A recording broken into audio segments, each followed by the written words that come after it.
Ladies and gentlemen, welcome back to the Avarice podcast. It's been a long time since last I spoke and you listened, but that's a story for another time. Today we're going to attempt to do a commentary track for the new film Halloween Ends. I'm hoping that there's enough material therein for me to actually do this and talk about it, because a lot of it is just gobsmacked, awestruck, what the fuck. So I'm not going to go into the long preamble, long-winded diatribe, monologue that I normally do before these. We're just going to get right into it. It's not necessary that you watch along, but if you would like to, take a second, maybe pause this to get yourself oriented, because we're just going to get right into it, get on with the show. I'll be streaming this on Peacock. I've got it paused right after the little dun dun dun Peacock, and then it shows the P with all the multicolored LGBTQ colored dots, and then as soon as I hit play, it's going to get right into the beginning of the film. I appreciate you taking the time to listen to this, and hopefully it's not as terrible as the movie. All right, so if you are ready, I am hitting play in 3, 2, 1, play. We're just getting right into it with some kind of throwback 80s metal sounds here. Starting with the classic Universal logo, turning into I guess those are supposed to be like city lights showing where the populations are at night, but it just looks like everything's on fire to me. I'm in Portland, and we just got off of 2 days of having the worst air quality in the country because of wildfires. Couldn't even really do anything outside. My son's soccer practice got canceled. Everything was canceled for 3 straight days. It was good times, but we got some rain today, and it's cleared up, and it's kind of normal. I do have to say I really like this new Blumhouse. They used to have that kind of room with the spinning chair, and now they've got this conglomeration of all the different films they've done in their little, I don't know, intro package that they got at the beginning here. It's got Michael standing in the woods, and then it goes to The Purge, and I can dig that. Might be the best part of the movie. No, I'm just kidding.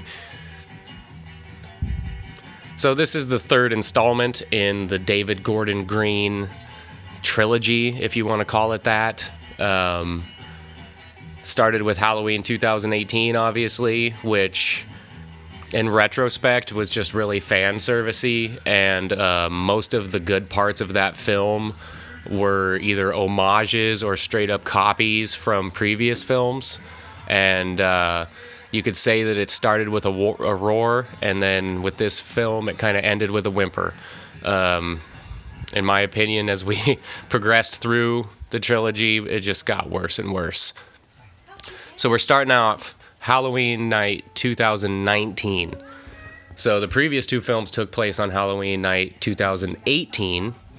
As you probably know, the pandemic really threw a monkey wrench into their plans. Originally, this film, Halloween Ends, was also supposed to take place on the same night, Halloween 2018. And right before they started production, they basically changed their minds and decided to put it in the future. And my thought at the time was, well, they must have like a really good idea. They must have something that was just undeniable that made them decide to change course and go a different direction from having it take place the same night. You also have the fact that it has now been 3-4 years later, so maybe trying to make some of the characters look the same as they did in 2018 was going to be hard to pull off, because everybody's 4 years older and lived through a fucking pandemic now. So they decided to go this route. We're introduced to our new character, Corey, and he's going to be a babysitter. He's almost like the male version of Laurie Strode from the first film in this opening scene here. So it's like he's the male Laurie Strode from 78. He's going to be babysitting. They're going to, watch some scary movies, eat some popcorn. I got to say, I didn't know that anybody in Haddonfield was this rich. This must be the biggest house in Haddonfield. But I guess there's usually at least a couple wealthy people in every town. Somebody's got to own the businesses. Somebody's got to be making the money. But it just doesn't seem to fit. But of course, this is modern Haddonfield. We're 40 some years later, so I'm not gonna, be too nitpicky about it.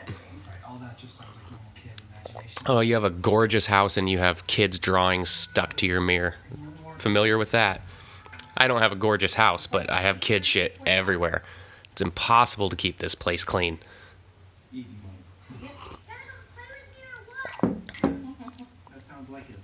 This almost feels like the opening scene to a Scream movie to me. Just kind of the way it feels and the way it looks. It doesn't have the phone call and the girl home alone and all that kind of stuff. Showing that he's kind of a cool babysitter because he's interested in doing a good job, but he's also breaking the rules the parents set forth, which was no scary movies, and I believe he's supposed to be in bed by now. They're going to have this little argument about how kids don't get scared, and then he's like, well, I'm not scared. Yeah, it's definitely not appropriate for kids. If I had told you, don't show my son any scary movies, and then you did it, I'd have a major bone to pick with you. Because when he wakes up with a fucking nightmare in the middle of the night, I'm calling your ass to come over and sit with him. There's a reason that parents tell you no. The kid will say he wants to, but will regret it later. It's up to the adult to decide not to do it. You're not a babysitter. You're fucking babysitting right now. What do you mean you're not a babysitter? Guess what babysitters do? They babysit. What are you doing right now? You're babysitting. Ha ha. It's kind of a retro kitchen. That kitchen, to me, is not as nice as the rest of the house. Somebody needs to do some upgrades. Oh, he thinks about going for the beer, but he's not going to Joseph Gordon-Levitt this one. He's going to go for the chocolate milk instead. He's a wholesome young man. I believe he's supposed to be 21. A little bit dweebus for a 21-year-old. Jeremy, turn that movie off. And this is classic dealing with a child. You leave the room and then you hear a loud crash and bang and you have to go investigate. It's like they know you're trying to have a moment to yourself or do something, and then they just throw a wrench into that. This is kind of what he gets. I got to give the kid credit because Corey told the kid, I don't get scared. I'm an adult. And so the kid is coming up with a pretty good scheme to actually scare the shit out of him. It doesn't turn out well for him in the end. It was kind of a life-limiting decision, but it was effective. He scared the shit out of him. I like these outdoor night shots. That entryway is huge. You really didn't get an idea of the scale until you saw him standing there. My God. But that spiral staircase looked like it was like 3 or 4 floors high. When he's just standing outside that house there, it doesn't look like the house is tall enough to accommodate that staircase. Just being honest. It's a little nitpicky, but, I mean, come on. You can't show a staircase that goes 3 or 4 stories high and then show a house that's 2 stories tall. I don't remember what happens with the knife. Jerry Springer took it to give to his guests.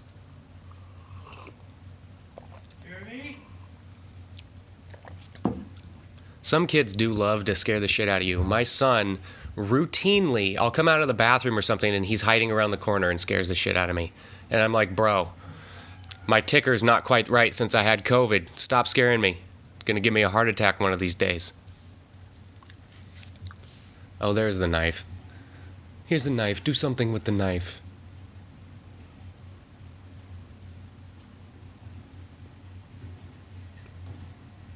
This scene does do a good job of building tension.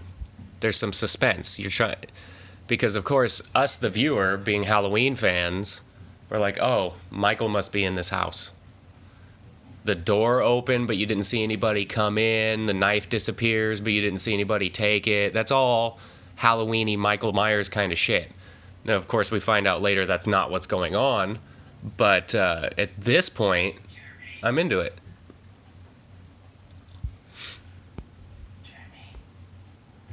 Look, he's even got a little bit of acne there. Now this is where things turn bad. The kid locks him in the attic. Oh, look at you so fancy, parking your Mercedes under the covered entry. Jeremy. Help me, buddy. Here, let me out. Dick? At this point, though, it should be obvious to him that it's the kid that's fucking with him, and there's actually nothing to be afraid of.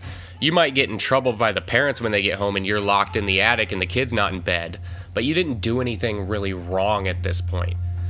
But maybe he's claustrophobic, maybe he actually has some underlying fears that we're not aware of, but he freaks out, goes full fucking panic attack mode, kicking this door. And the timing of it, mother walks in just in time to see her son fall to his death. Oh, she doesn't see it, her back's turned, but goddamn. How terrible would you feel if you did that?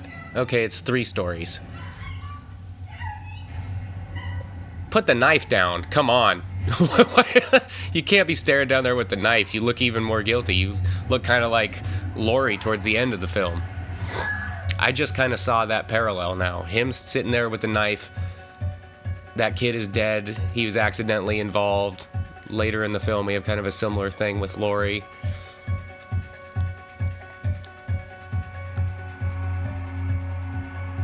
Now we have this intro with yet another new take on the theme song. Seems, I don't know if it's more up-tempo, but it's got a little bit of extra, like, house music dancey vibes to it. I'm not into it. I like the classic, not the classic 78 one, because it's missing something, but my favorite is the original Halloween 2 from 81, that theme song. We've got the different jack-o'-lanterns, a new one coming to the surface, kind of ripping away the skin of the old one. I guess it's supposed to be symbolism. How they're doing away with some of the cliches and some of the tropes and some of the classic things we expect from the franchise, but honestly, they shouldn't have done that. And an uncarved one. I didn't notice that the first time. It's a fresh start. That's what they're trying to get at there. We're going in a totally new direction, which was terribly misguided, but you know.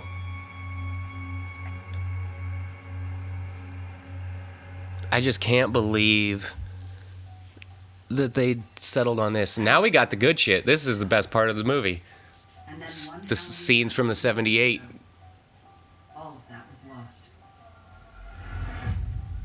I don't even like Laurie's character in this. Or I guess Jamie Lee Curtis's portrayal of Laurie. It seems kind of flat. It doesn't seem to line up with the previous films in this quote-unquote trilogy. I disappeared into mine.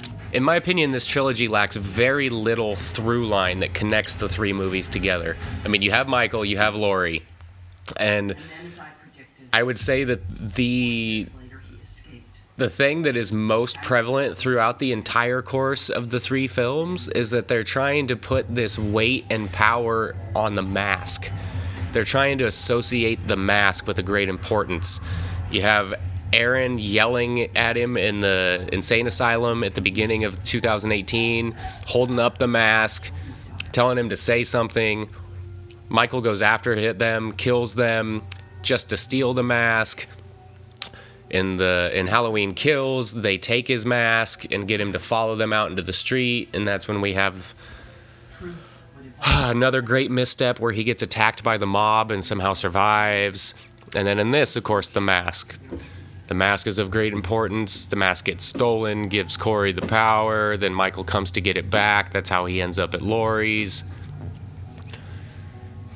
In the years that followed, the people have had It's very interesting to me how whenever somebody new gets their hands on this franchise and gets the opportunity to do it correctly, they go with their vision instead of what makes the character and the story and the franchise great. They all go some weird fucking direction with it that is not true to what the fans actually like about it and want to see. I bought a home. It's very weird to me how it's not completely obvious what you should do and you just do that instead of trying to get so impactful and have an underlying message, and it's got to be a commentary on this, and it's really the film I wanted to make. Who gives a fuck what you wanted to make? It's what people want to see, man. And find I mean, I'm an artist. I want to make what I want to make. But then make your own movie. Don't take something that's already beloved and has a set path and veer it all over in these different directions. Like the idea that Lori spent 40 years at her little compound practicing how to shoot, building booby traps, being an alcoholic, totally paranoid about Michael coming to get her when he was locked in an insane asylum. The idea that that is the same character as this, who nobody knows where Michael is. He's been gone for 4 years and she's just at peace with that. She's writing a book. She's celebrating Halloween. She's decorating. I'm so tired of evil. Like the way that they talk about evil, how it gets brought up constantly and interjected into all these different conversations. They took what was great about Loomis in the original Halloween and they just beat it to fucking death.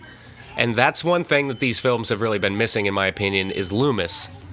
The gravitas, his ability to talk about Michael and talk about these subjects in a believable manner and not seem like he's overdoing it or faking it, or it's... Of course, we couldn't have Loomis because he died, but that is really a key element of successful Halloween films that these ones do not have.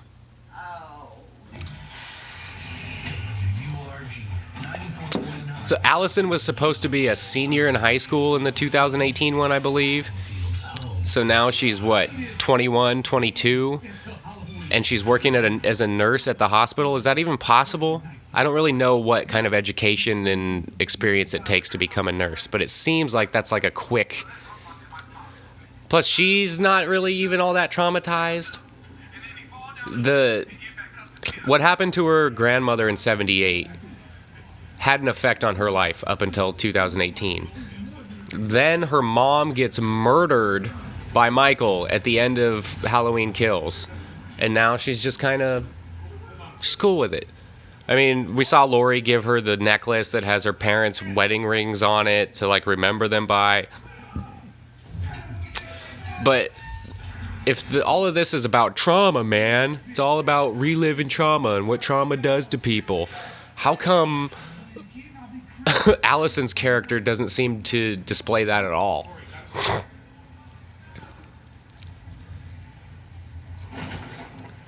Oh, sick wheels, Corey. I want you to fix up this motorcycle, and this is going to become Grease 2.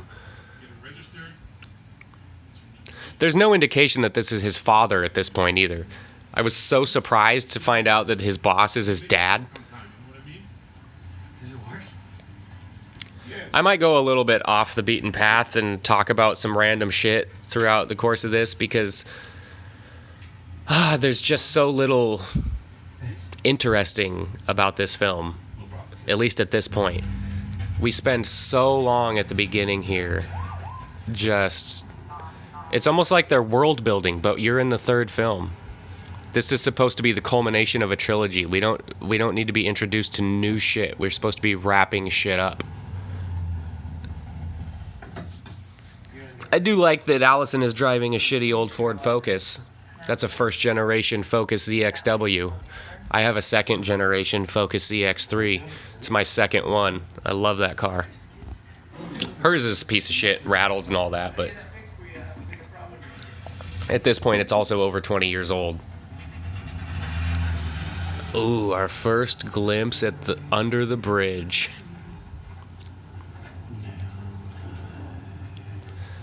I'm going to pay closer attention here. I've only watched this once because normally I would watch something and then I would watch it again to see what I wanted to talk about, and then the third time would be the commentary, but there's no way that I wanted to watch this movie 3 times in a week. It just wasn't happening. So we get the glimpse of the sewer. I don't think we actually saw Michael there, but it's supposed to be like a hint that that's where he may be. Like, oh my God, he's been living in the fucking sewer for 4 years. What are we doing? This is... We've had an opportunity to see all the sequels and see the mistakes that were made and what didn't work. And it's like they took a bunch of shit that didn't work and put it in this movie. Like him living in the sewer, it just reeks of Halloween 5 and him being in like this incantation period, living in a shack with an old man for a year, and that's when he gets the thorn tattoo, and the taking the mask off, showing too much of Michael's face. This is a little bit of a twist. How often are bullies in high school band geeks? Since when is that how it works? Are they supposed to be in college? Because I don't think so. They're supposed to be in high school, and they're bullying a 24-year-old guy outside a gas station. Is the world completely upside down? I know that a lot has changed since I graduated high school in the mid-2000s, but are band geeks bullying college kids now? Look at this fucking kid's haircut. As soon as he started talking shit to me, I would just hammer him about his haircut. This fucking kid, like, oh, your dad gave you a sweet convertible LeBaron? What is this, Freddy Got Fingered? Then we got Mad Max from Stranger Things back there with her big-ass hair. What is it, 1984? So where's your next bit?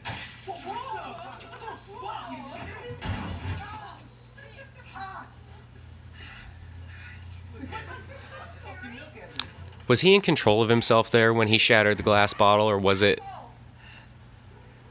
involuntary? Because I could get being that angry and squeezing the bottle till it broke, but he almost seemed surprised by it himself. And then he gets shoved down on the ground. Oh. You know what just hit me is these band geeks might be minors, in which case he would get in trouble if he beat the shit out of them. I mean, you get in trouble for beating the shit out of them either way, but beating the shit out of a minor, I think, carries more weight than just a straight-up fist fight in a parking lot. So do you want to do it? Ooh, I forgot that Laurie's cool in this moment. She's kind of encouraging him to go down the primrose path, and she doesn't even realize it. Like, he's just taking it. He's not really acting out. Of course, he had the crush of the bottle, which is a little passive-aggressive, kind of like, it's a symbol of his anger, but she hands him a knife and tells him to flatten their tires. That's really encouraging a step down that path. And Allison is just smitten by him as soon as she sees him. It's very weird. I guess she knows that he's gone through this incident that causes the town to all look at him a specific way, and she feels like her life is the same, so she feels this kind of kinship to him immediately. Oh, god damn. That's going to cost $700 because all those items were sterilized and now they can't be used. Congratulations. Give him a Technics shot.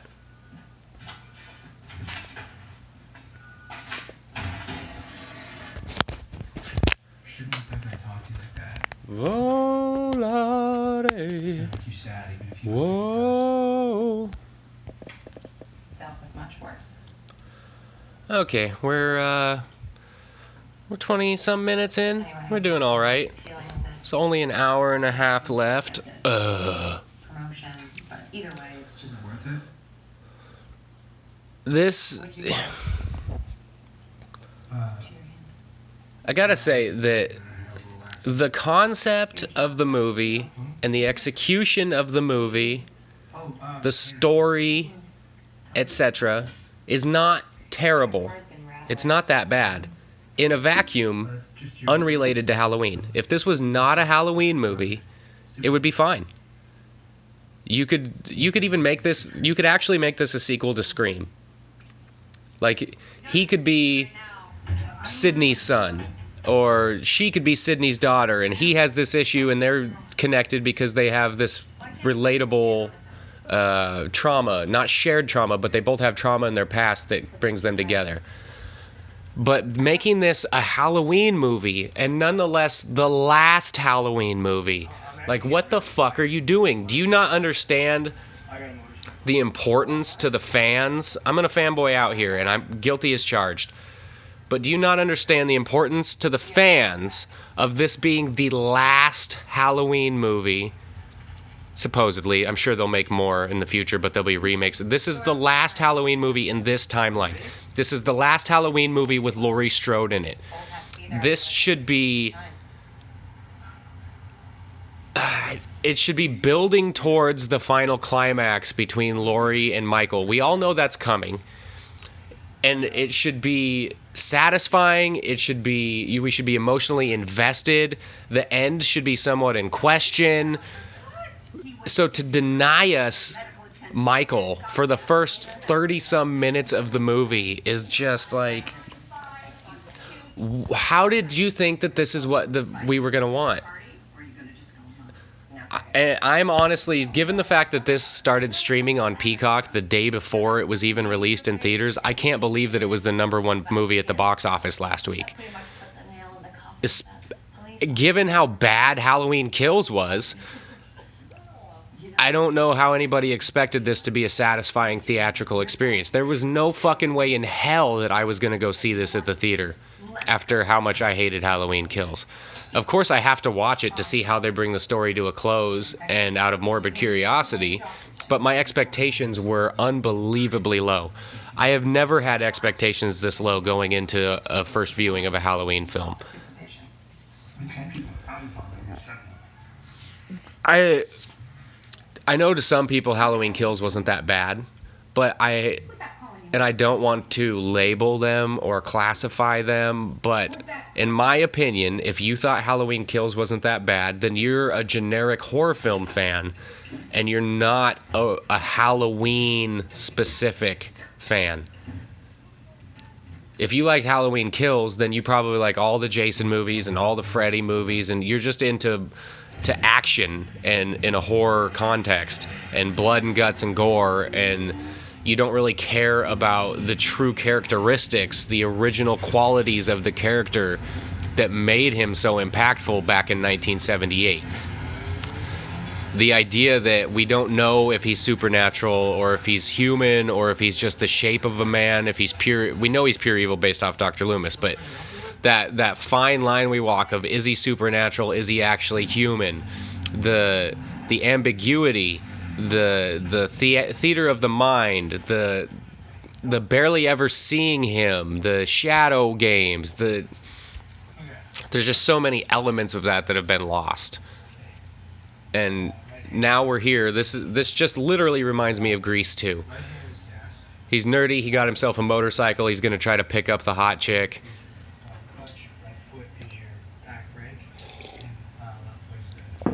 Sorry if that caught on the mic. I'm just sipping my tea.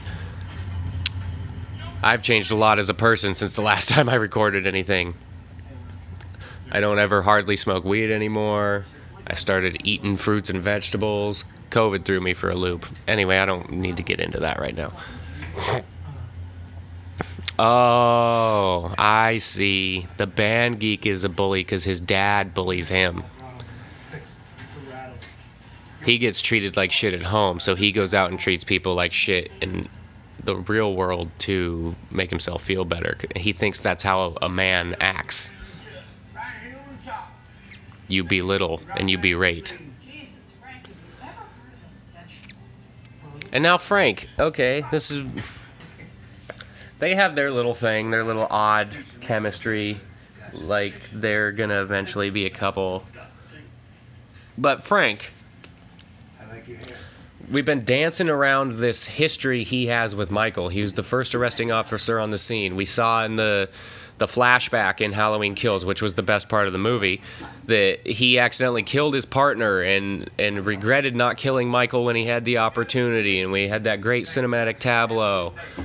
And that never really seemed to come to anything.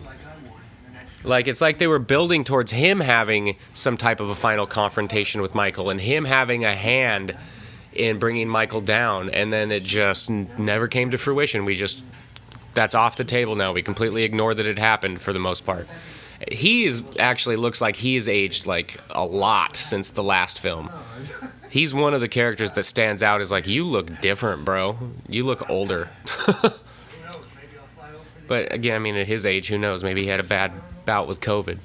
I'd say Allison looks older too, but not like to the extent she couldn't pass for being the same age she was before.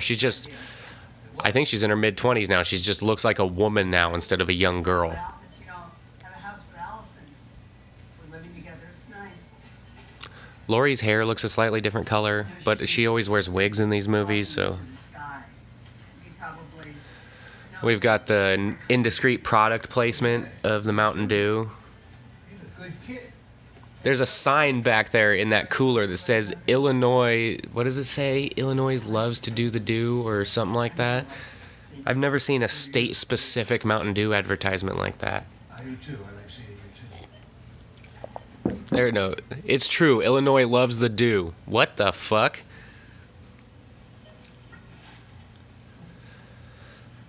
Hi.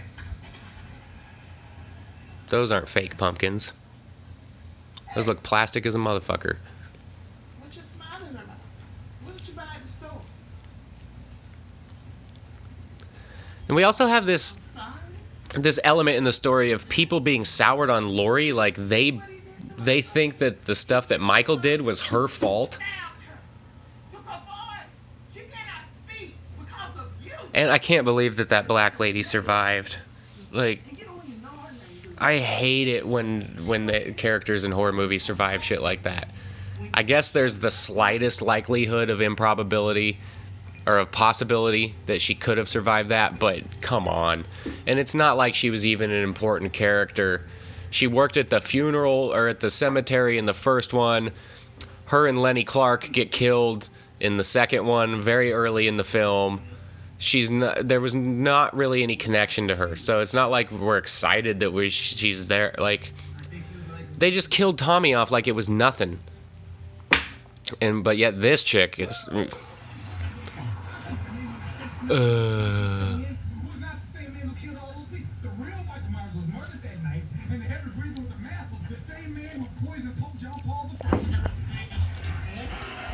See, there's even the shit-talking disc jockey, which is straight from Halloween 6.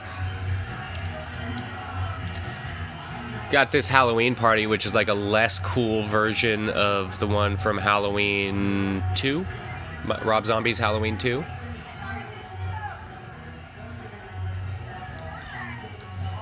But there is this element in this of people trying to make you guilty for continuing to live your life despite any past discretions or traumas that might have occurred. So you have that black lady that's just dressing down Laurie in the parking lot of the grocery store because she went grocery shopping and she's continuing to eat, I guess, and sustain herself despite the fight. Wait, was that Nick Castle? I think that was Nick Castle that just flashed him. I did not notice that the first time. And then here you've got Corey. He's trying to get over what happened. He was acquitted of all charges. It's been 3 years. At some point, he's got to live his life. He's got to get out there and continue to live his life. But you have people judging him for doing that. Like, what is he supposed to do? Is he supposed to go sit in a sewer like Michael and just fucking sulk and disappear? Is he supposed to kill himself so that you feel better? Like, what do you want from him?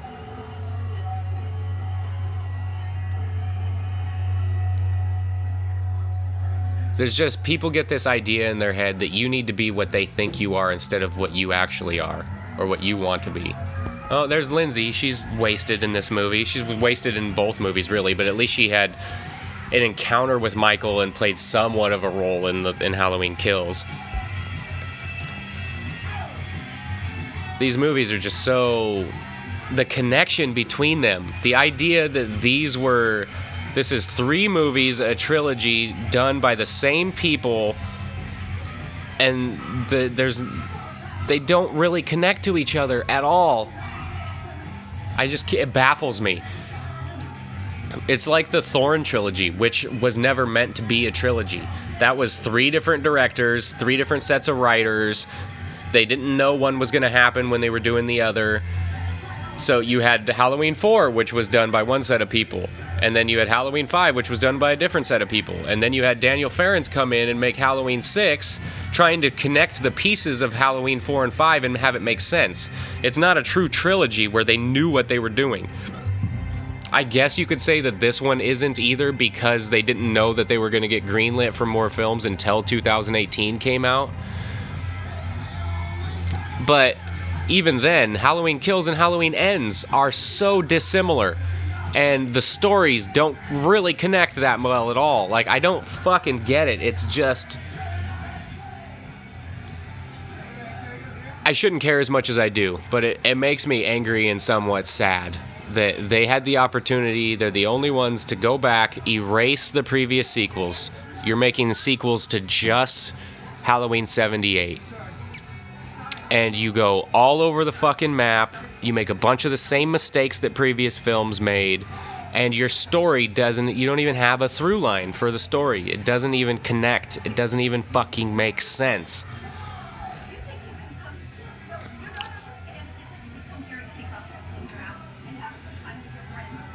Bitch, what are you doing here? I can't come here and drink and have fun. You're here.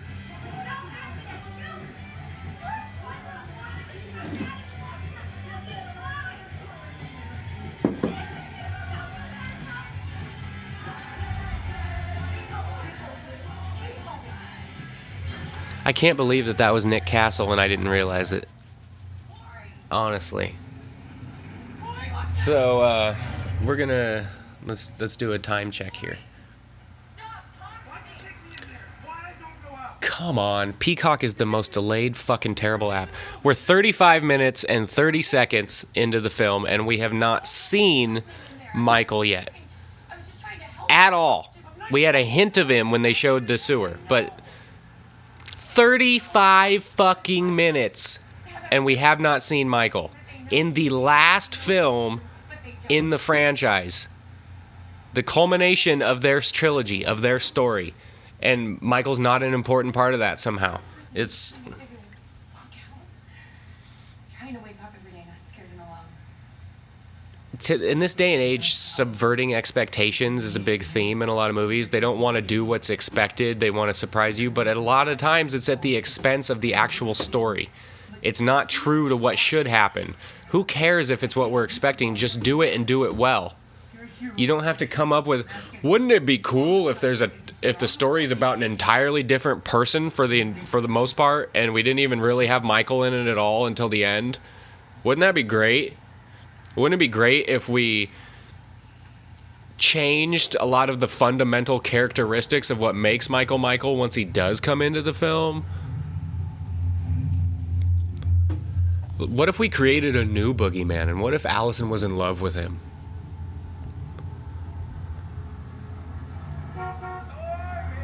The fucking band geeks again. Hey, cool kid, what's up? Where you going? You're calling me cool kid? Look at your fucking hair. Who did that to you? Did you pay for that? That's a nice haircut. Did you do it yourself? Quit driving around in your Letterman's jacket like you're an athlete. You're not varsity anything. Get the fuck out of here. Don't leave him hanging, dude. What are you, in the chess club? I get that playing music is hard, but What is your problem with?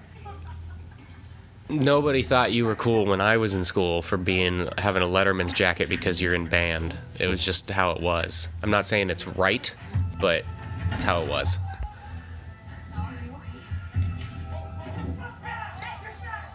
He kept Lori's knife?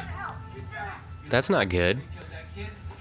What if he committed a murder with that, and then the police were like, "That's Lori's knife. We saw her shaving her face in the bathroom at Walmart with that."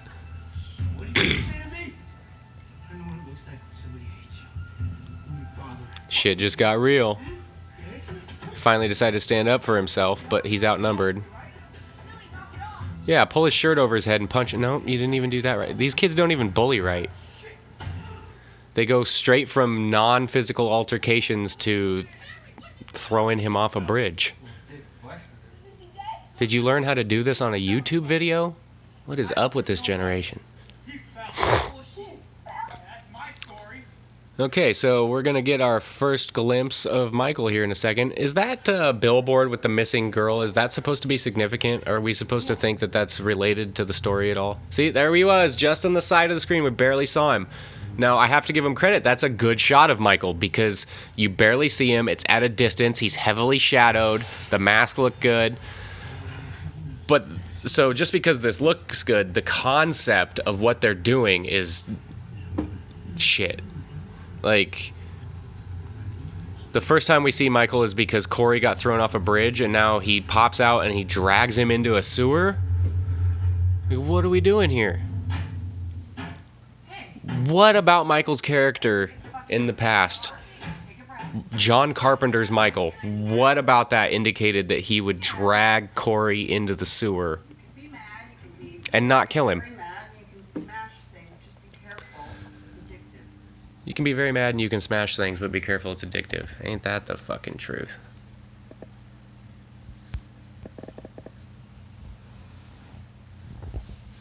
Might just break your fucking face tonight. Give me something to break.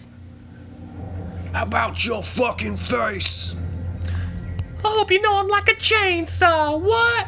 A motherfucking chainsaw. What? Sorry. If you're looking for something that's better than this to watch, there's a documentary about Woodstock 99. It's a 3-part series on Netflix. If you grew up in that era, I mean, it gets into like, you know, Me Too, misogynistic, feminist type shit sometimes, which I'm not saying didn't happen, but I'm also a little bit tired of being beaten over the head with it for the last, I don't know, 8 years. Anyhow, if you're looking for something better than this to watch, that Woodstock 99 documentary on Netflix is pretty damn good. And Limp Bizkit plays a major portion in that, and that song came out. I'm not going to explain myself any further. Oh, Michael's hiding in the wall. Like, what did he do? He's like, I'm going to lay you here for later, and then I'm going to hide. And if you find me, I'm going to maybe choke you. Again, a great shot of Michael. I don't mind the overall aesthetic of the scene, but the content, what is actually happening. Michael sees the evil in his eyes, and he must resist. He relates to him.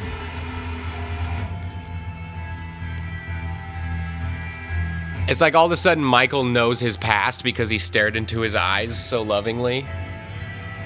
Or was that supposed to be the evil being transferred from Michael to Corey in a la the end of Halloween 4, where all of a sudden Jamie kills her stepmom and it looks like Jamie's going to be the new killer?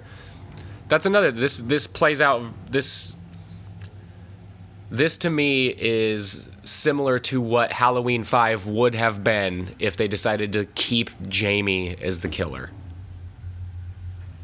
And they were smart enough at the time to realize that that's not what people wanted and that wouldn't be the successful route to go, and they didn't do that. But this time...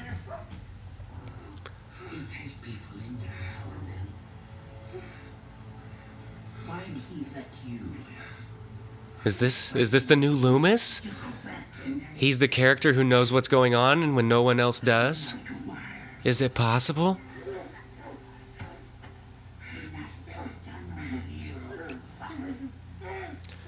And now we have Corey's first murder.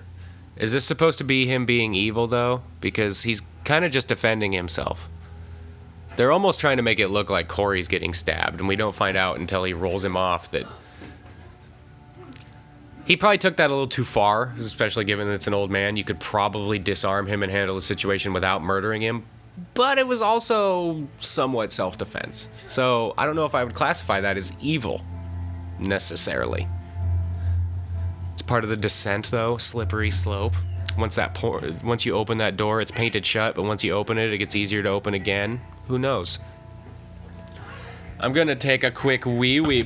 Oh, shit. I almost dropped my recording device. That would have not been nice. My wife would have been very upset.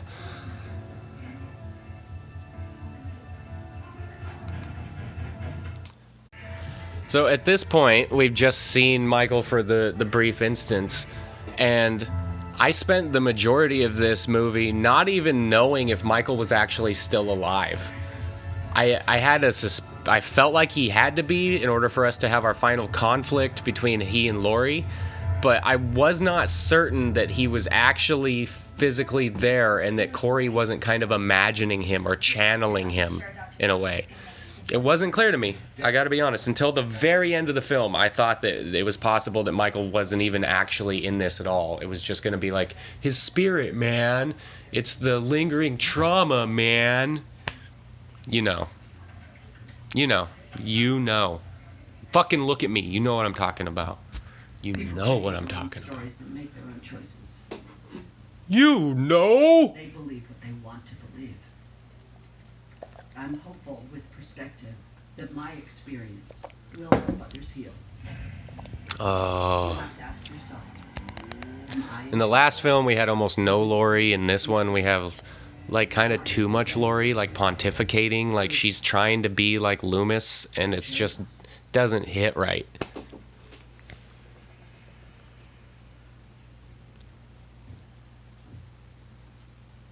And she's got this odd suspicious, she's got like a radar for evil, I guess. She didn't pick up on it when she handed him a knife and told him to... This scene right here, when he pulled up on the motorcycle and they did like an homage to the 78 film where he's just standing there by the bush staring up at the window.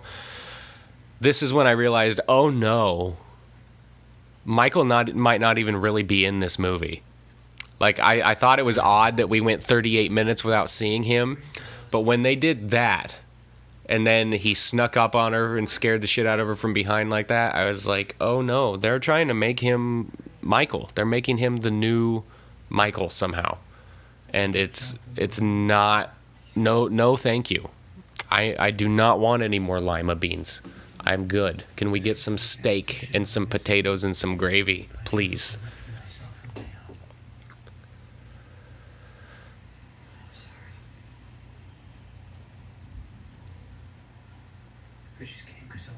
I just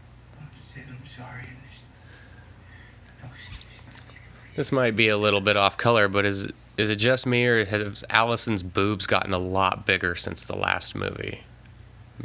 Maybe it's just that shirt she's wearing, but Jesus.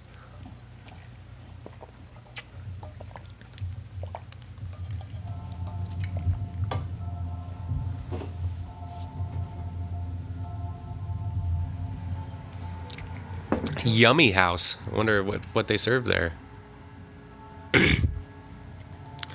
There was also an element of this where I thought it was gearing itself up for them to be like a tandem, like she was going to start killing people with him because of their trauma from their past and the way they relate to each other. I thought that she might actually jump off the edge with him.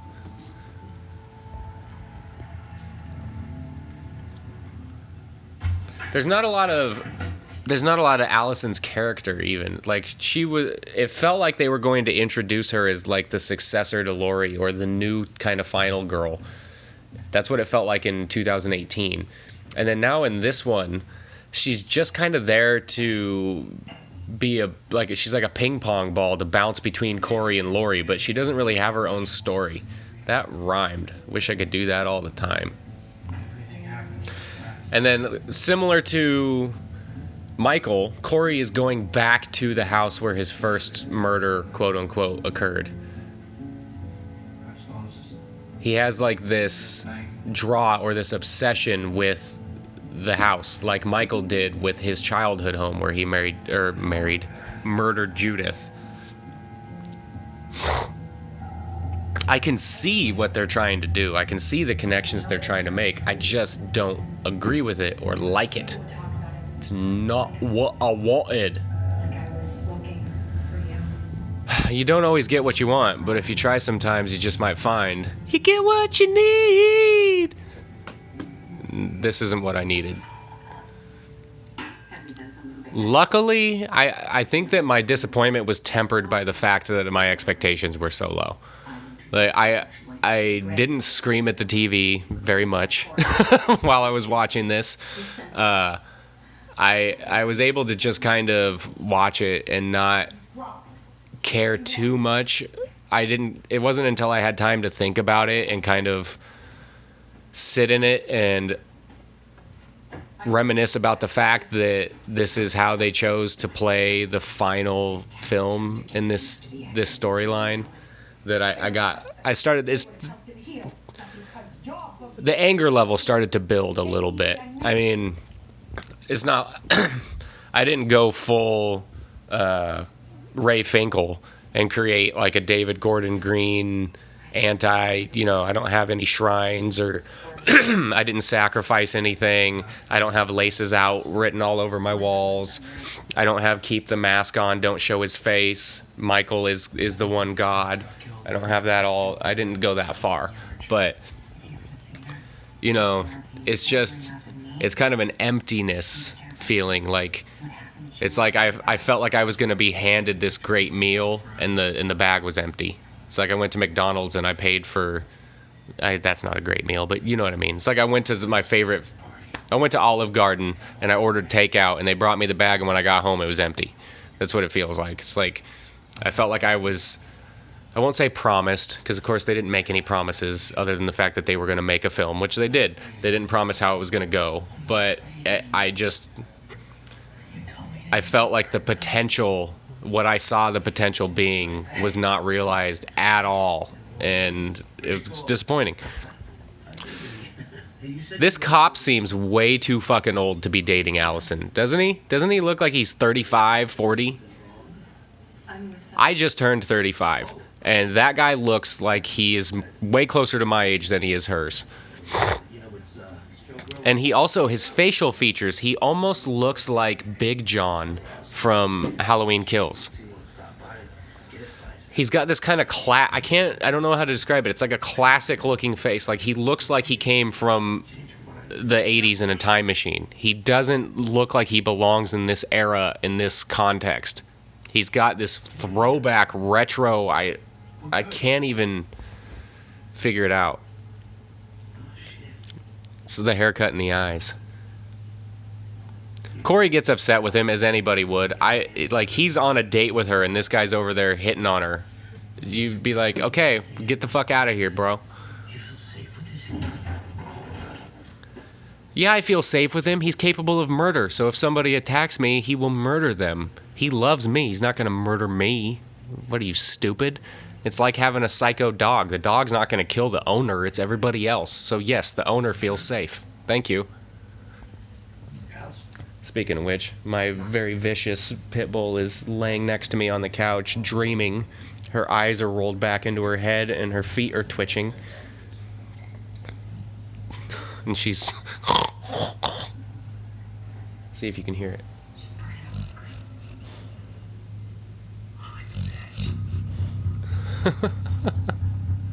See, she says, let's burn it all to the ground, and he says, I'll light the match. And now that we have this kind of... It's almost like... It reminds me of Rocky 4, after Apollo Creed dies, and he goes driving, and there's the montage. It's not quite that expansive, but... This is when I was like, oh, she's gonna they're gonna be like a murdering couple. It's like this Bonnie and Clyde natural-born killers kind of vibe to it. I didn't like it, but that's just where I thought it might go.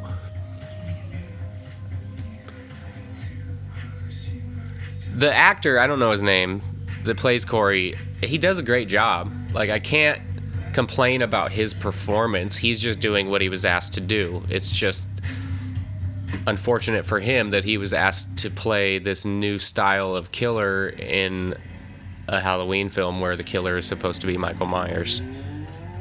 Supreme ruler Uber alles. I think that they meant to hint at possibly that being Michael in the car. I thought that it was possible that it could be Michael. Like, he's coming to kill the pretender to the throne. He realized that he made a mistake letting him go the first time, and now he's gonna chase him down. But we quickly choke on my own spit. We quickly realize that it's this time machine cop. He came straight from Halloween 4 to this, and he doesn't understand the technology.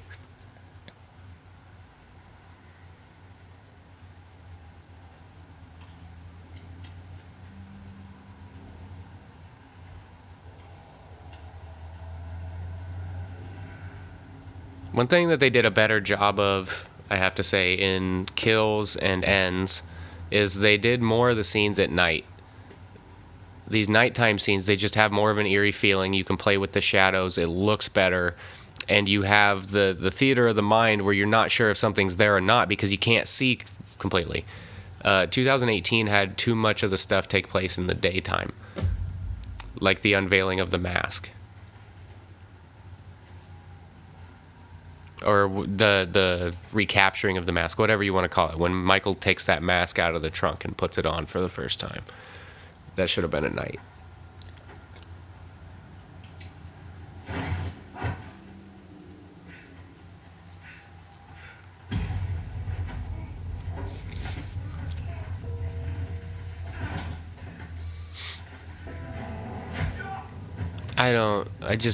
I wanted the shape stocks. I wanted that fucking score. A lot of what really soured me on these was the flashback in Halloween Kills, because the flashback in Halloween Kills was so well done. It looked just like 78. The score was the classic score. It just made me want more of that, and it made me ask myself why they didn't make their film look that way. Why they made the decisions they made, because clearly they were capable of doing it the way that it should have been done. The blue color tones, like...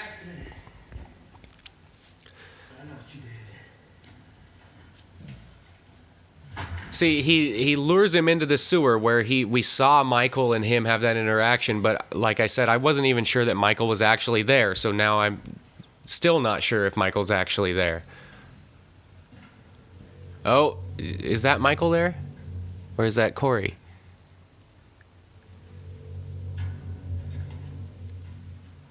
I think that was Michael, but why did he look like he was like crippled and gimpy, and he looked like his head cocked to the side and his wrist...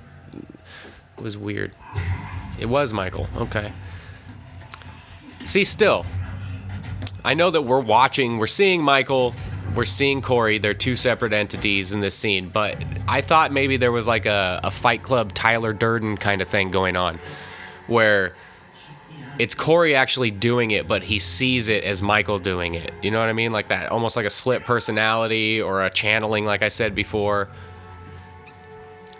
But this... yelling at Michael to get up like he's this feeble, and he's got a knife stored in a crack in the wall. He let the time machine cop knock him on his ass, and Michael's all gimpy. Like, what the fuck?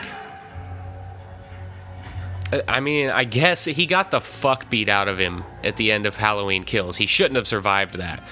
So that could possibly be why he's all gimped up like this, but you already made him superhuman, essentially, when you had him survive that shit. He got stabbed by a pitchfork, he got his head stomped, he got beat the shit out of him, he got the fuck beat out of him by that mob of people.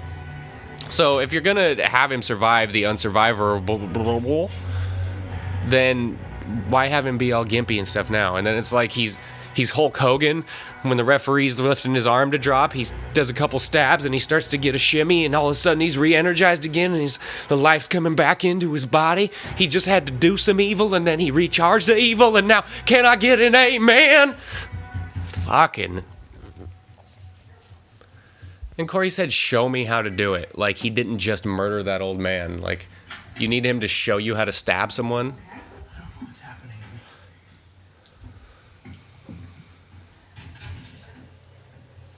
You had an encounter with Michael and he got inside you, but not in that way. He got inside you in the trauma way. I guess the other way would be trauma too, but you know what I mean. Hey. Know what I'm saying though?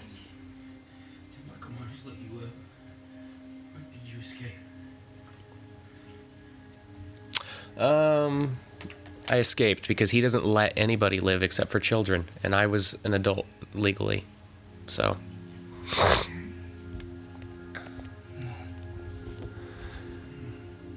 He killed my friends, he killed my boyfriend, he killed my mom. I would not say that he escaped, or that he has let me live. I would say I escaped. Uh-oh, we're gonna go upstairs. Hopefully there's no 6-year-olds with clown masks. Oh, Michael actually ventured out. I don't remember that. I don't remember seeing him there. I thought that he was still in the sewer. But that's not dissimilar from Michael's behavior in the past. He's a stalker type.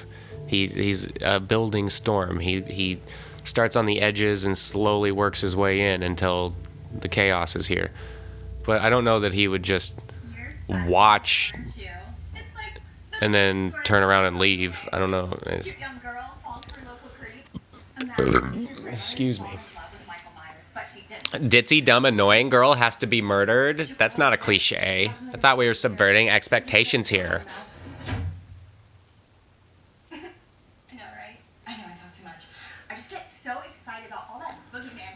But we're building towards Allison wanting these two killed, and then Corey goes and does it. But I was really still getting the feeling like she doesn't like these people. Her boyfriend has turned into a murdering psychopath. We're not that far away from her following him down that path.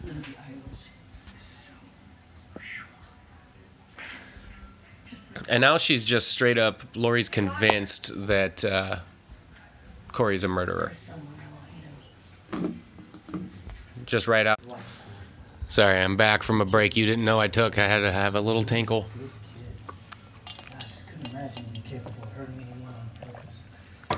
I like this scene. Again, not as part of a Halloween film, but if this was a standalone movie not related to the Halloween franchise and it was just a horror movie, this idea that you have the perspective of the dad of the kid that Corey was babysitting, and he's speaking to how innocent and normal and good-hearted Corey seemed years ago, and how now he saw Corey and there was a different look in his eyes, and he wonders if Corey always had this anger and evil and potential for violence within him, or if the events that took place brought it out in him. I think that that's a good question to ask and just kind of leave it out there unanswered. Again, if this was not a Halloween movie, good shit. And I like how he says that everybody took his trauma and his pain and they made it about them, because that's something people do too. Every time there's a tragedy or something, everybody's thoughts and prayers on Facebook. We got to make songs about it, and it seems disingenuous. It seems like they're doing it to serve themselves, to get attention for themselves, and not even really to serve the actual tragedy or the issue. The best charity is done behind closed doors anonymously, in my opinion. If you do something looking for credit, it's inherently wrong to me. Oh, now this dickhead is going to start talking to his Alexa. Oh, I hate it when they do that in movies and TV shows. My son has an Alexa, and so it'll just randomly start playing shit from the other room because the TV said it. Blech. Is that product placement, though? I get that having digital devices you talk to and tell to play music is a modern thing, and it's not out of place for what people would normally do. It's no different than having cell phones or computers, the internet, in a film. But is it really necessary to have him do that? Or are they getting money from Amazon to do that? Did they want to make sure we knew what the name of the song was? Was that part of getting the rights to the song? These are all things I wonder deep within my troubled mind. And there was a suspicion that there was an odd relationship between these two. But now we just know that they're fucking. This house has so many sliding glass doors. It's like the Ozark house.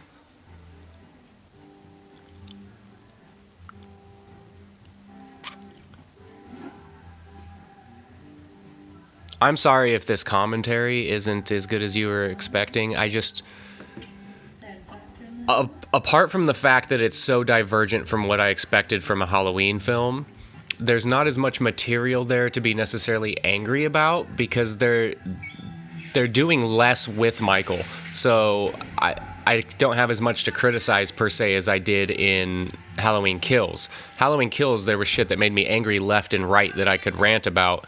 This one, it's just a lot of bleh. I just really wish that this was not a Halloween film and I could enjoy it more.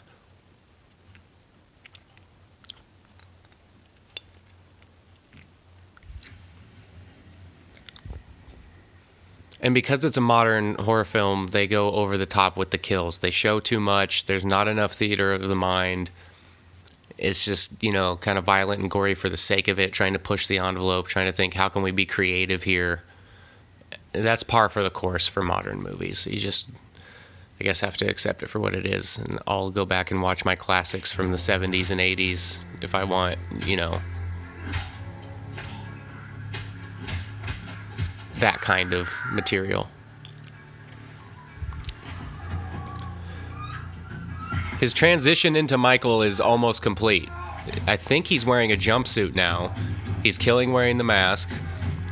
Not a bad mask for it, the scarecrow mask.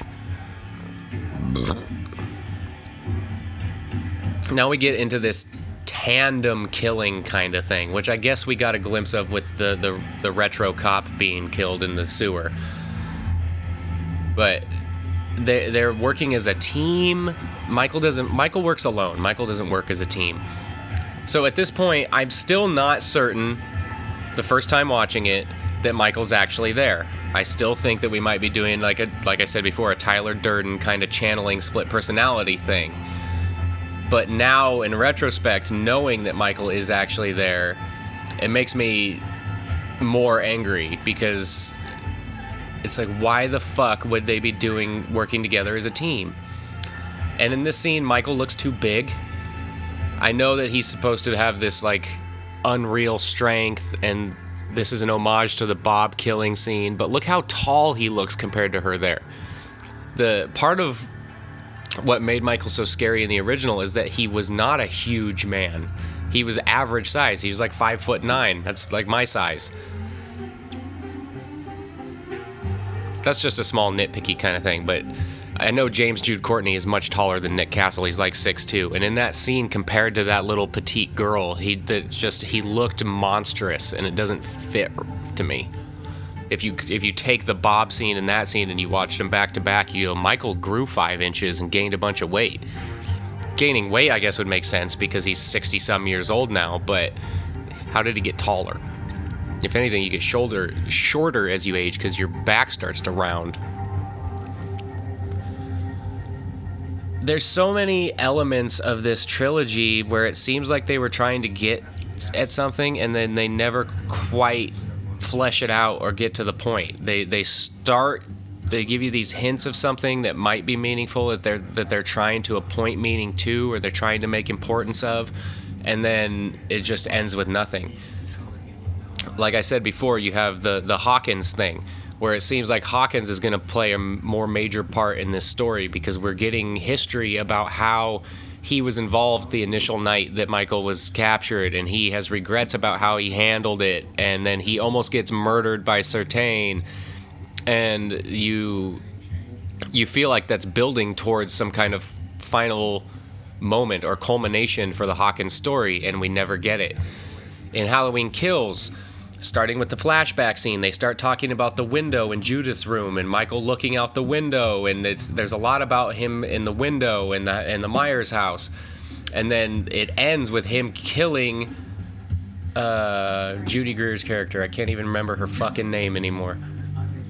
Anyway, it ends with him killing Allison's mom in that window and then staring out the window. They're trying to appoint some significance to him looking out this window, but we never quite get it explained to us. Like, what the fuck were you trying to get at by talking about him staring out this window so much?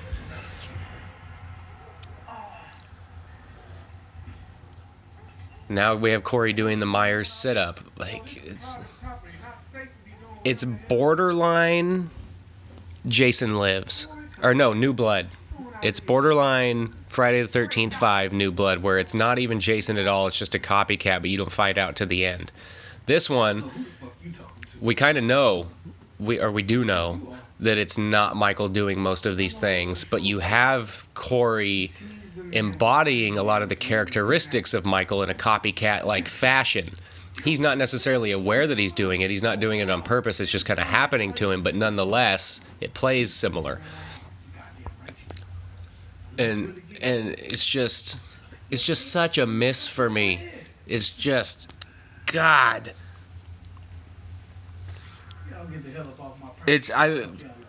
I've come to the realization that the originals, the first run, were the best.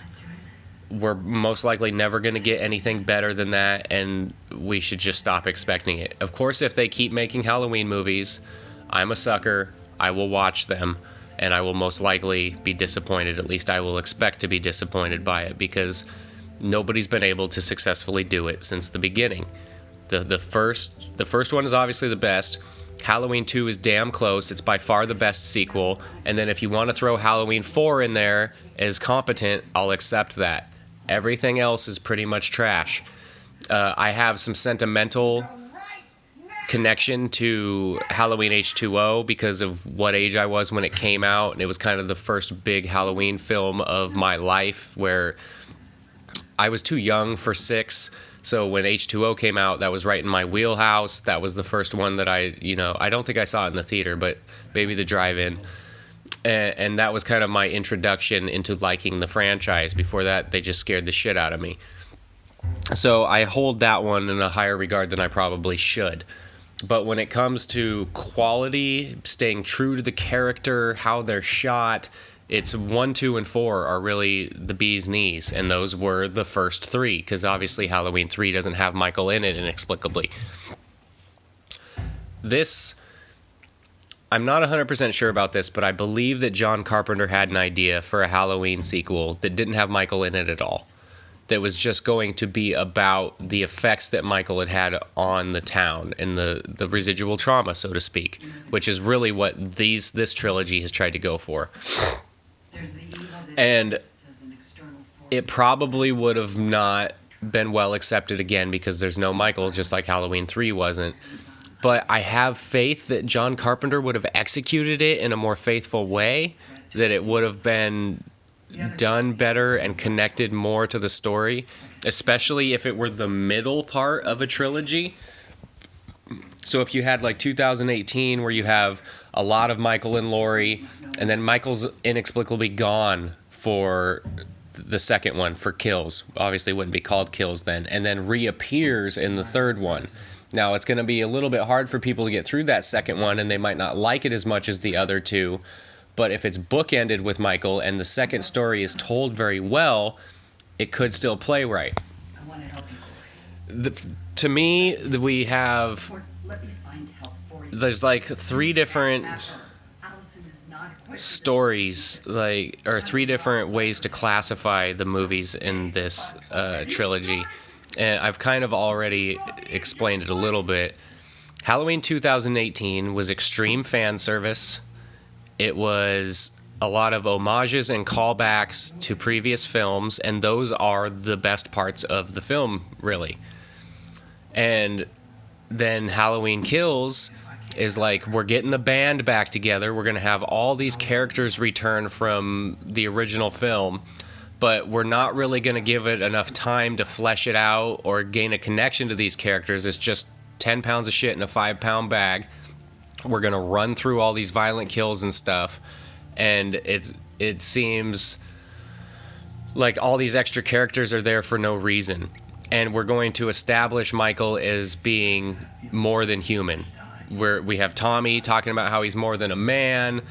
We put him in situations that if he were actually mortal, he should not survive. And then we end it with Laurie's daughter getting killed, who is probably the least liked of the 3 women that we have carried over from Halloween 18.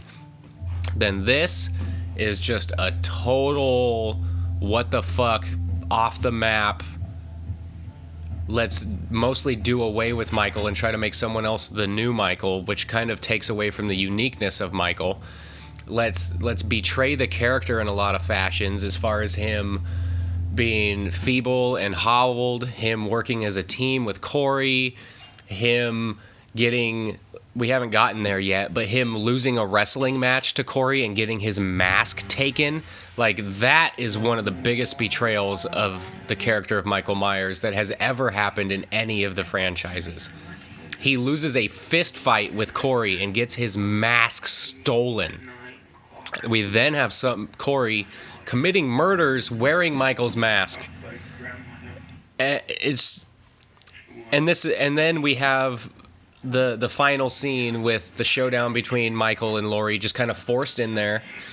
It's not as dramatic and suspenseful and tense as it should have been. It wasn't as emotionally evocative as it should have been.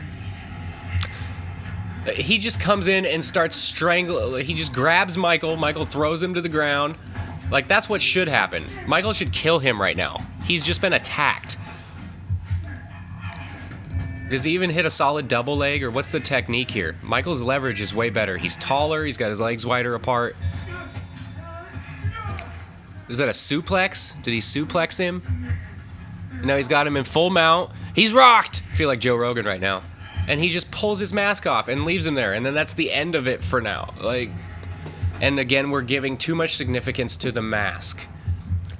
Michael was already the way he was before he got the mask. He killed his sister. He broke out of the mental institution. He killed the mechanic and stole the coveralls. The mask he stole from a hardware store where he also got rope and knives.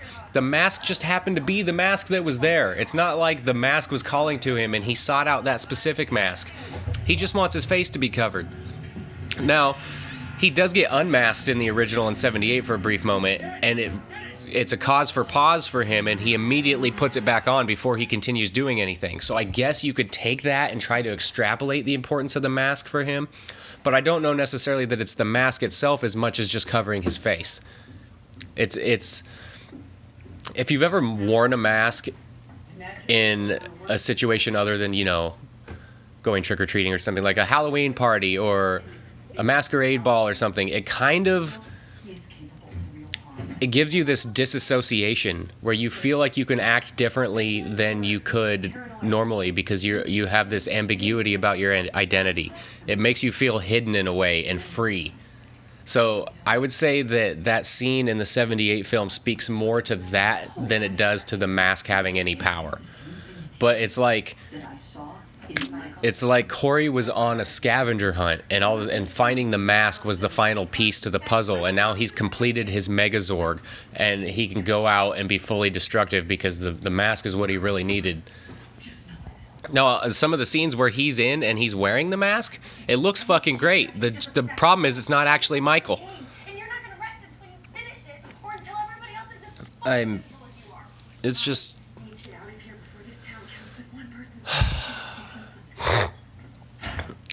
person. To me, it's very reminiscent of what Rob Zombie did. You have the people who greenlight movies don't care about the story. They don't care about fan satisfaction necessarily. They care about making money. The only extent to which they care about fan satisfaction is if they plan on making more sequels or more of these movies, they want you to be satisfied enough to come back and give them your money again. So you have cases with both Rob Zombie and now David Gordon Green where their first entry in the franchise was very successful financially and good enough for them to get other movies greenlit. But what I think is most likely the scenario is that those original entries, Rob Zombie's 2007 Halloween, David Gordon Green's 2018 Halloween, the best parts of those movies were probably given to them by producers or executives in charge of the franchise. They probably were told they need a certain amount of X, Y, and Z, and those are the parts that the fans liked the most. Then they get greenlit to do whatever they want following that, and they go off the rails, and people are disappointed because it does not stay as true to the original character intent and what we like about the franchise. Now, I don't know. Obviously, Rob Zombie with his sequel just pissed everybody off. Michael has half a mask on. He takes the mask off. He talks. There's a whole bunch of things that went wrong with that. Plus, the story just generally didn't make sense. And that was also a lot about the lasting effects of trauma and dealing with that Laurie Strode character. But he did so poorly with it, and people hated it so much, he did not get the opportunity to make a third one. So we do not know what his final vision would have been. When Halloween 2018 was so successful, they decided to go ahead and greenlight 2 sequels. So they greenlit Halloween Kills and Halloween Ends at the same time. So he was able to make, David Gordon Green was able to make Halloween Kills essentially with impunity, because it didn't matter how that film did, he was still going to make the next one. If the pandemic hadn't happened, they would have been filming Halloween Ends when Halloween Kills was still in theaters. Like, they really did not bother to wait and see where he took it and how successful it was. Now, I believe Halloween Kills did do very well, but it also came at a time where people were starving for things to go see at the cinema because movie theaters have been closed for a year and a half, and we just wanted that experience again. I went and saw it at the drive-in because I thought that was a better environment for a Halloween movie. And I enjoyed the ride the first time I saw it, but after taking time to think about it and really absorbing what happened instead of just letting it wash over me, I was disappointed with decisions they decided to make with the character. And now you have this, again, was greenlit way back after 2018. Nobody had any idea where he was going to go with the franchise. And in fact, they didn't even know, because this was not their original intent for the third movie. So I actually would like to know what their original plan was for Halloween Ends, because this wasn't it. And I think that the other one might have been better. Now, I mean, I have no way of knowing that for sure, because given what they did with Kills, anything's possible. I know I'm talking through one of the best action sequences, kill scenes in the entire film right now, but I'm just fucking fed up. And my theory on what made this trilogy go wrong, honestly, other than I don't have any faith in the vision of David Gordon Green, Danny McBride, and the writers, but when they originally decided to make Halloween 2018, it was not going to be as big of a production. I believe it was even going to be like straight to DVD, like fucking Cult of Chucky style. And then they got Jamie Lee Curtis on board to play Laurie Strode. Great shot of Michael right there. Again with the head stomping. Ugh. Now he's got superhuman strength too. You can't crush someone's skull by stomping it. At least it didn't turn into jello like Sartain's head did, but fucking A. Anyway, they then so they had the plan straight to DVD. They got Jamie Lee Curtis to play Laurie Strode. They had to totally rework the story that they were going to tell because, of course, she was going to be absent in their previous idea. But they also had to figure out a way to navigate the fact that they were eliminating Halloween 2, in which she is declared his sister. So, how are we going to take our two main characters, our main antagonist and our main protagonist, and get them together? How are we going to have them clash if Michael is not seeking her out because she is not actually his sister? So they have to kind of force it on us. And in a lot of ways, the movies play out as if Michael is still her sister. Kills, not so much, because Kills, she's in the hospital, and he does not go to the hospital after her. He just stays out doing what he's doing, and in fact is trying to get back to his home, the Myers house. So Kills is probably the most true to them not being siblings. But the way Halloween 18 plays out and the way this one ends is almost not any different from if they had kept her as his sibling. But the fact that now they have to rework the story to have her in it and they decided to stretch it out over 3 movies, Halloween 2018 really just kind of treads water all the pieces are really in the same spot on the board as they were when we start at the end. Not a lot gets accomplished. It was almost like an appetizer or a palate cleanser. And then we get into kills, which is just like all over the fucking place. And then this is even more all over the place.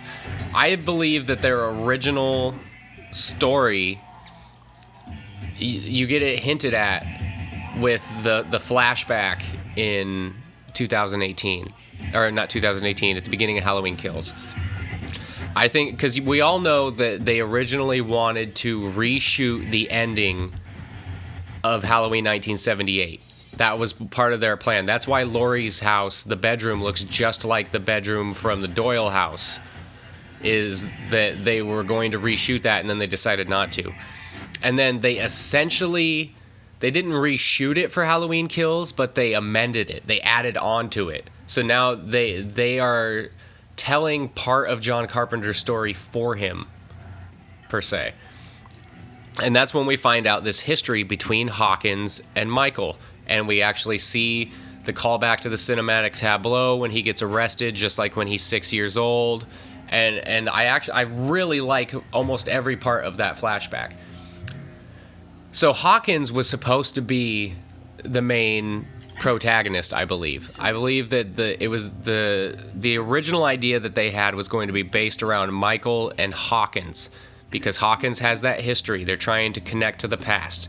The only reason to come up with that fabricated addition to the 78 story is you're trying to give Hawkins' character more weight and connection in present day. You're trying to make it seem like he was involved in the past. That's one major rule of sequels. You need to connect to the past and progress the story. So if we are absent of Jamie, we are absent of Loomis, how do you do that? Well, you add in this character Hawkins, you create a scene in 78 where he's connected to Michael, you give him remorse and regret. Now fast forward to present day, he's got to resolve that. So that, to me, that's what their original story was, and honestly, it might have been a better movie. If there was just one, and it was based around Hawkins' experience in 78 and Hawkins trying to take Michael down in present day, you don't have the satisfaction of a climax featuring Laurie and Michael, which a lot of people would be looking for. There has never been a successful box office Halloween movie that did not have the character of Laurie Strode in it. And in fact, there's only Rob Zombie's Halloween 2007 is the only successful box office Halloween film that didn't have Jamie Lee Curtis in it. Other than that, if you wanted to make money at the box office with a Halloween movie, you needed to have Jamie Lee Curtis in it. So I get their appeal and I get the draw of why they would want to do that. But they kind of hogtied themselves. They painted themselves into a corner where now we have to navigate having this relationship that is well known, but we've changed, and most people don't even realize we've changed. A lot of people still don't realize that they're not supposed to be siblings in this trilogy, that they never were in the original. Because once you find that out in Halloween 2, and if you go back and watch Halloween 1 from 78, under the impression that they're siblings, it fits. Other than the fact that there's no baby in the house when he kills Judith. Where the fuck was the baby supposedly at when that happened? So I really would like to know what the original vision was for this film, but even more so, what the original vision was sans Laurie Strode. And I believe that I'm onto something with the Hawkins, because he seems like he's intertwined in at least the first two films in a way that's supposed to pay off with some importance, but doesn't. And I think that's because they couldn't. They could not have a final showdown between Hawkins and Michael unless Hawkins loses, I guess, because Hawkins isn't the main protagonist. We've got Laurie Strode, and now we've got to introduce her family because, of course, she's traumatized by the previous events, so they must be traumatized by the previous events. And now here we are. This is the room we're in, and we have to work accordingly. So it's a gift and a curse. You get Jamie Lee Curtis to do your movie. It's a big-time success. Everybody wants to see it, but you're now hamstrung. You now have less options for where to take it.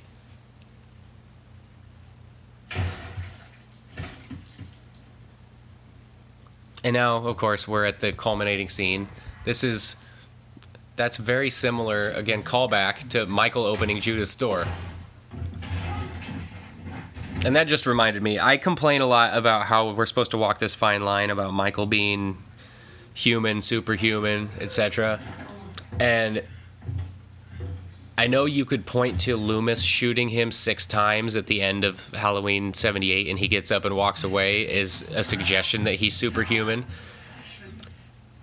But we don't know for sure that he survives. He's just gone into the ether. It's not like the way Halloween Kills goes, where he gets stabbed in the torso with a pitchfork and gets the fuck beat out of his head with a bat and all this, and he somehow survives.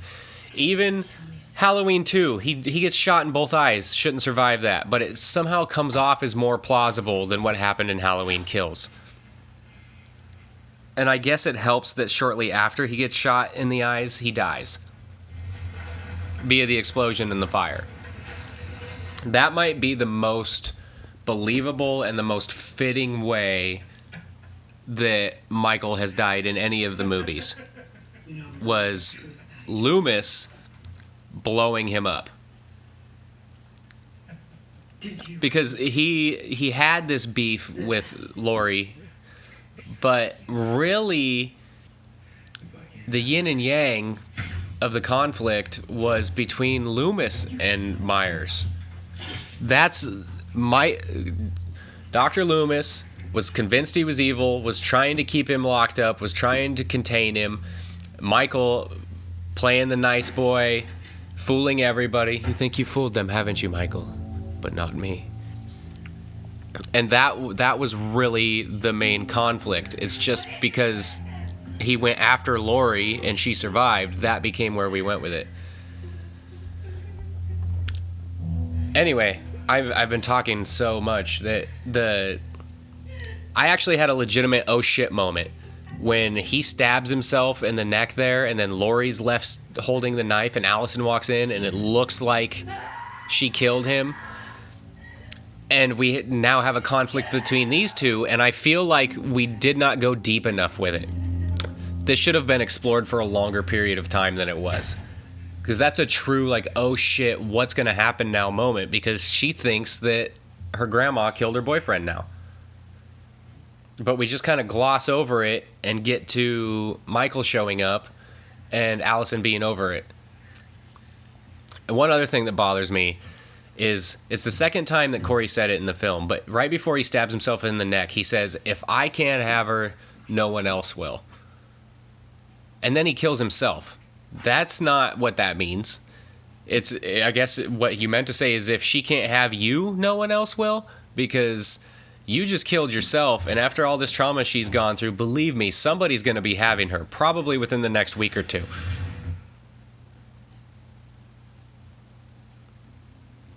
So it's like, if I can't have her, I'm going to kill myself, would be more accurate than if I can't have her, no one else will.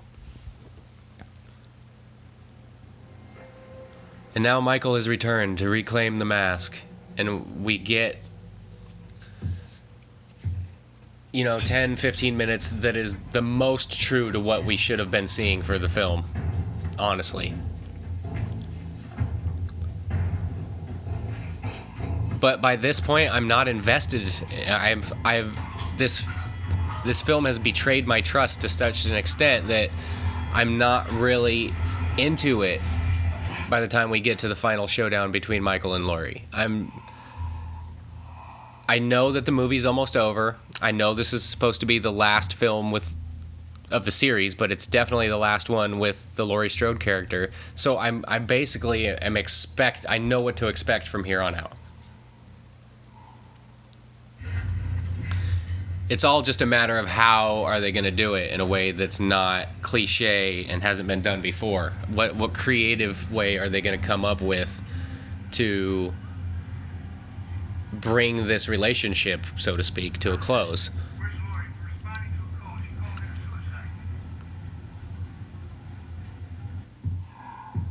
And even then, I wasn't really satisfied with how it took place. The drama and the emotion was really not there for me like it should have been. it should have been cathartic. It should have been like this great satisfaction, like just a culmination of everything that we've been through to this point. And it's just more of like a, you know, classic whatever cliche.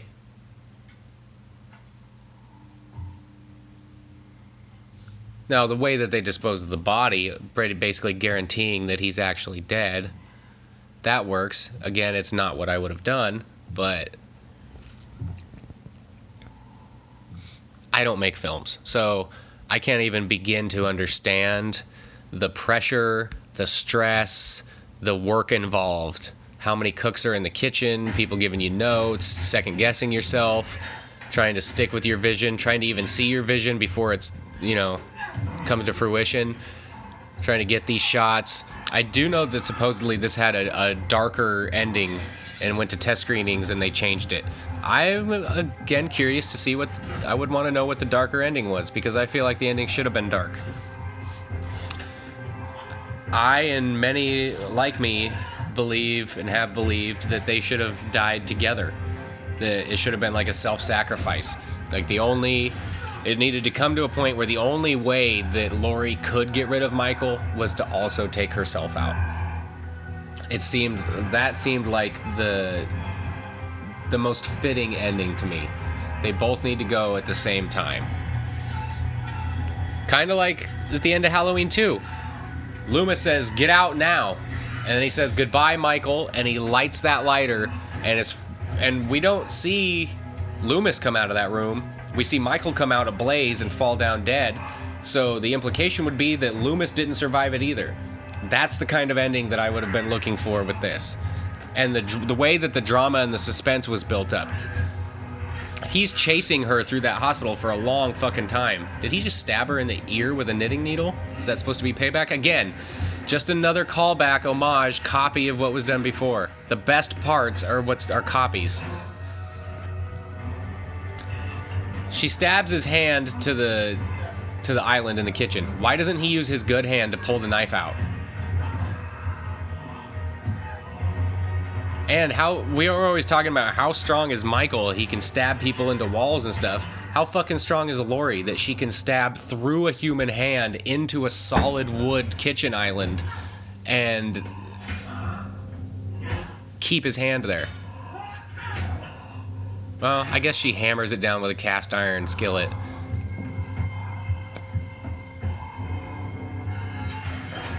I don't like Michael sitting there wiggling around like that. Like, I get that we have to come to some kind of an end, but it looks stupid. Tipping the fridge over on, I mean, it's practical. It works, I guess, but it was just so unsatisfying.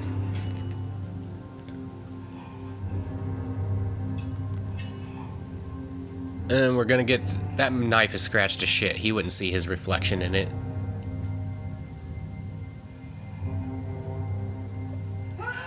Oh! Into the armpit.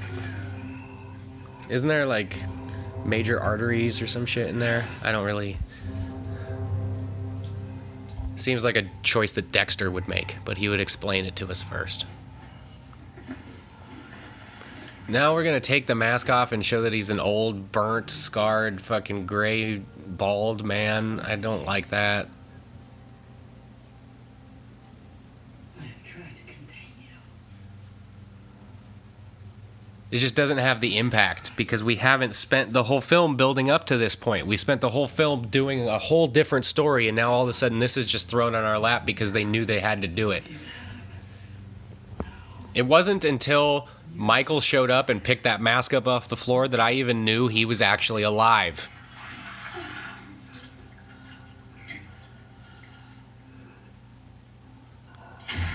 And then God, that looks like it fucking hurt, but he rips his hand in half, getting that knife out, and somehow still has the strength to choke her.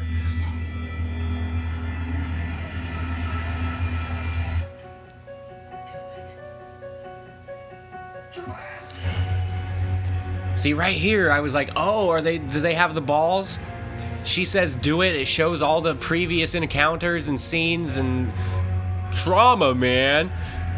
all the good shots, all the good shit from the old movies. And I was like, do they have the balls to have him kill her while he dies? And then, what, did she just break his arm somehow? He's strong enough to cut his hand in half with that knife that's stuck into the island, but he's not strong enough to keep Allison from ripping his arm down and breaking it like that. And the slicing,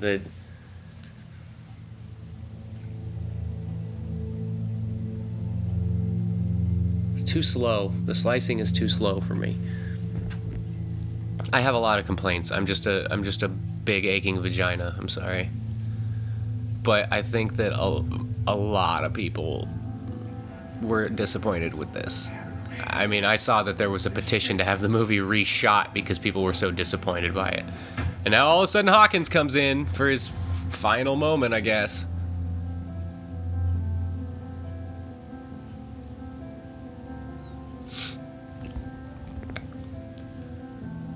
So now Michael's dead, and they do this ridiculous... I guess I don't know if this part was changed, but originally they weren't going to have, like, the funeral procession, whatever, and tie him to the top of the Ford Focus and drive him to the junkyard.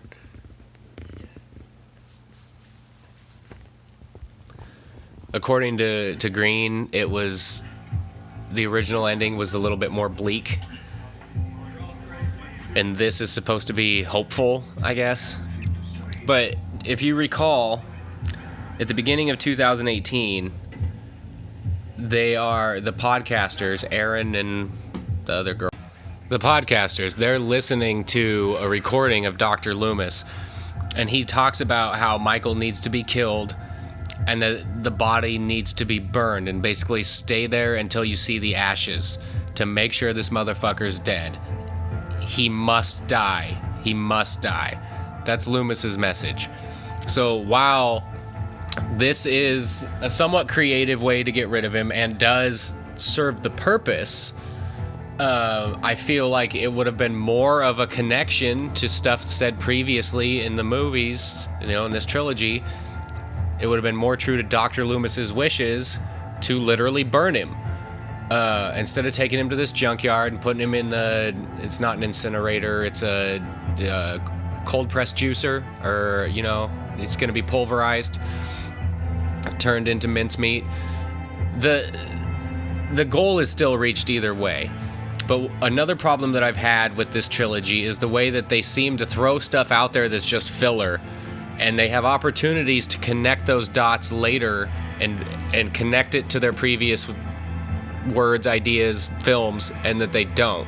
So if you're going to have Loomis in the beginning of the 2018 film talking about how he needs to be burned, then fucking burn him when you finally kill him. I don't care if you need to play that recording again over the top of the scene, or if somehow Laurie listens to that recording before it happens. But it would just be a more satisfying ending to me not completely and wholly more satisfying, but I just like it when stuff is connected in that way. If you're gonna go ahead and say it in one part, then do it later. Just like the Penguin Man from 2018. He had the umbrella and Sartain says, tie your shoes. He has a fixation for such things. And then in Halloween Kills, he escapes and doesn't run into a single person with their shoe untied for the whole film. Like, that's just the kind of, I don't know if you want to call it an Easter egg I just like when stuff means something. I like it when, if you're gonna give this character attributes or say something about this character, when you have the opportunity later to show that as being true, do it. And so, have him go to the football field, have him wrap Michael up Game of Thrones style, put him on the pyre, strike the match, and let's get this motherfucker going. Burn his ass.